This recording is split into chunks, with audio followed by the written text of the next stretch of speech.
Greetings, Tuesday evening, June the 2nd, 2026. People getting killed and murdered in Ireland now is an everyday occurrence. It's a sad thing, but at least people won't be moaning about how dangerous America is anymore, as the death rate in Ireland now is surpassing many different states per capita than in the United States. Off the top of my head, I would guess it's more deadly in Irish than at least 35 United States for murders at this stage, despite the fact that there's an average of 2 guns in this country for every person in the country. There's about 350 million people and there's about 500 million registered firearms, and I'm guessing there would be about 200 million unregistered firearms, but that is beside the point. Anyway, I want to talk a bit about a very sad murder that took place in Dublin a couple of days back. But before I talk about the sad murder of an Irishman, I will mention a Nigerian young man that got killed as well. The striking thing about it is his family are out demanding justice for their 21-year-old son. All I have to say to that is that's more than the family of Alex Coughlin is demanding. I don't know what they're demanding because I haven't heard anything from him at all except to say that he was loved by everybody. Instead of out demanding justice and something done about the situation whereby their son was killed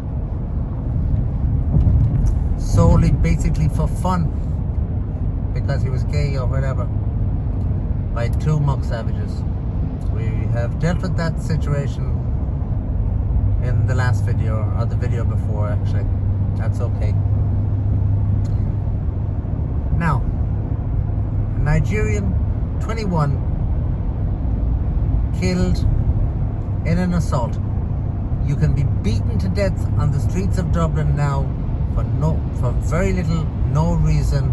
Can happen to anybody at any time of day and any location whatsoever. American tourists coming to Ireland or going to Ireland, you would be better off to go to the Sudan, because at least you might get a bit of sun out there. But it certainly couldn't be as dangerous now as Dublin. Dublin is lethal. And don't be walking around expecting Céad Míle Fáilte and top of the morning and that sort of stuff, because you'll get knifed to death before you'll get anybody to say Céad Míle Fáilte to you if you're an American tourist. Avoid Dublin like the plague. Anyway, getting back to the 21-year-old. He was killed. We do not know the circumstances because it's not being publicized. I can only assume it was another crowd of muck savages that killed him. I would be very surprised if it was Irish people that would set upon this fellow and end up beating him to death. I just cannot see that. So that's all I got to say about him. The fellow is dead, and it's my opinion that he was killed by muck savages. Anyway, that's my opinion. I want to talk about the Irishman that was killed. I bet nobody will know about this fellow at all. Well, that's my job, is to tell you about this fellow. This fellow, his name is Thomas Griffin. An easy enough name to remember and an easy enough name to pronounce. I didn't say the other fellow's name because nobody in Ireland could possibly pronounce it unless they were thinking Puchin for 4 days straight or something like that to make an unusual circumstances. Otherwise, it's unpronounceable. Anyway, Thomas Griffin, he is 31. I will tell you what happened to him. Well, it's hard to know exactly what happened to him because, needless to say, nobody wants to promote when an Irish fellow is killed at all, because possibly he was killed by the invaders. Some Muck Savages killed him. Maybe, we don't know, because it's nearly impossible to get any information whatsoever. But the information I've got from it is he was in the vicinity of the War Memorial or the War Cemetery or whatever it is. I'm not familiar with that location. I know it's out in near Island Bridge. And for people that don't know where Island Bridge is, it's on the western road out from Dublin. I would call it Chapelizet, but other people will call it Ballyfermot. You know the area, it's on the way out from Dublin going west. He was set upon by person or persons unknown. He was stabbed and he was going to be killed. In an attempt to escape and preserve his life, wait for this, he jumped into the River Liffey and he swam across the Liffey, and by some miracle or other was able to clamber up on the opposite bank, where help was called, but it was too late. He succumbed to his injuries. My understanding is stabbings and blows. Now, that is the man. His picture, I found a picture of him.